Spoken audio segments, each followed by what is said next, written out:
Hello বন্ধুরা, তোমাদের কাছে আজকে একটা নতুন রেসিপি নিয়ে হাজির হয়েছি। সেটা হচ্ছে ফিশ ফ্রাই রেসিপি। কিন্তু এটার মধ্যে একটা গুরুত্বপূর্ণ ব্যাপার রয়েছে, সেটা হচ্ছে এটা পাঙাশ মাছের আমি ফিশ ফ্রাই করবো। কারণ পাঙাশ মাছে একদম কাটা থাকে না, এরকম ফিলে করা যায়। আর তার থেকেও একটা গুরুত্বপূর্ণ বিষয় হচ্ছে খুবই কম খরচে এটা হয়। কারণ আমরা ভেটকি মাছের যদি ফিশ ফ্রাই করতে যাই, ভেটকি মাছের প্রচুর দাম হয়। তো এইটা বাজারে মোটামুটি 180 থেকে 200-র মধ্যে বেশ বড়ই মাছ পাওয়া যায়। তো কম দামে কম দামে মুখরোচক খাদ্য। তো তোমরা দেখতে থাকো। এটা আমিও আমার প্রথম করছি এটা। তো এটা দেখছি কেমন হচ্ছে। আর আমি এখানে ফিলে করে নিয়েছি।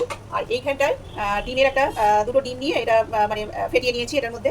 আর এখানে হচ্ছে ব্রেডটা মিক্সার গ্রাইন্ডারে এরকম গুঁড়িয়ে নিয়েছি। আর এখানে অলরেডি আমার এতে মশলা দেওয়ার মশলাটা আমার করাই থাকে ফ্রিজে। আমি তোমাদের আগের রান্নাতেও বলেছি, এরকম এর মধ্যে লঙ্কা গুঁড়ো, হলুদ, আদা, রসুনের পেস্ট, তারপরে তোমার পেঁয়াজ রয়েছে, তারপরে লঙ্কার গুঁড়ো রয়েছে। সবই মোটামুটি এখানে দেওয়া, শুধুমাত্র নুন আর মিষ্টিটা বাদ দিয়ে এটা পুরো একদম কুক করা, কড়াই একদম নেড়ে রাখা রয়েছে। এটা একদম আমি ইনস্ট্যান্ট ব্যবহার করতে পারবো। আর ঝালটা সবই দেওয়া, ঝাল, গরম মশলা সব কিছুই দেওয়া রয়েছে। তো তোমরা দেখো। প্রথমে আমি এটাকে এখানে মাখিয়ে নিচ্ছি।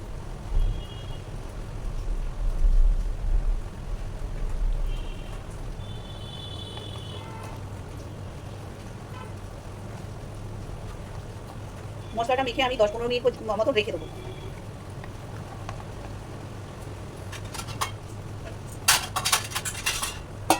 ঢাকা দিয়ে আমি 15 মিনিট রেখে দিলাম।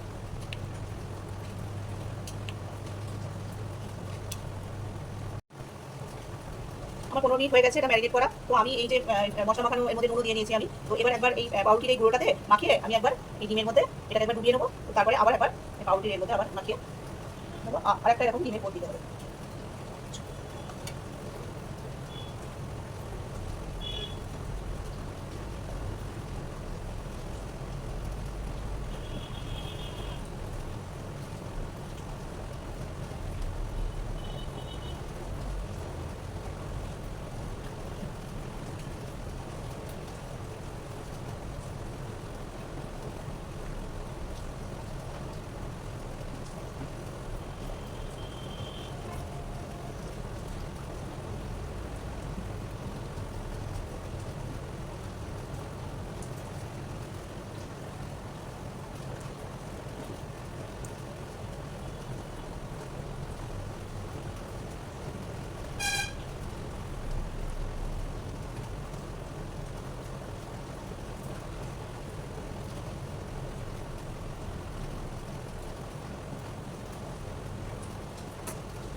তো তেল আমার গরম হয়ে গেছে, তেল চাপিয়ে দিচ্ছি, তেল গরম হয়ে গেছে। আর আমি এরকমভাবে কটা রেডি করে নিয়েছি। তো আমি দেখছি, আমিও এক্সাইটেড, কারণ আমিও জীবনে এটা প্রথম করছি। তো দেখা যাক কি হচ্ছে, তোমরা দেখতে থাকো।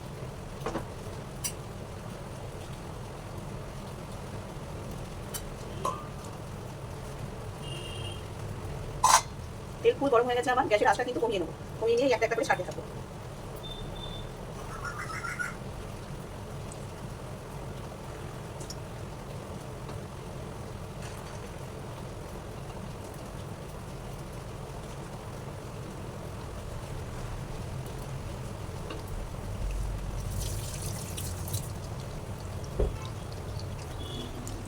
আমি অলরেডি দিয়ে দিয়েছি। তো হচ্ছে এটা মোটামুটি, আমি এখন আঁচটা একটু জোর আছে, জোর করাই হয়েছে। তো আমি আঁচটা কমিয়ে কমিয়ে এটা ভাজবো, না এর ভেতরে মাছটা হবে না। তো দেখা যাক কি হচ্ছে।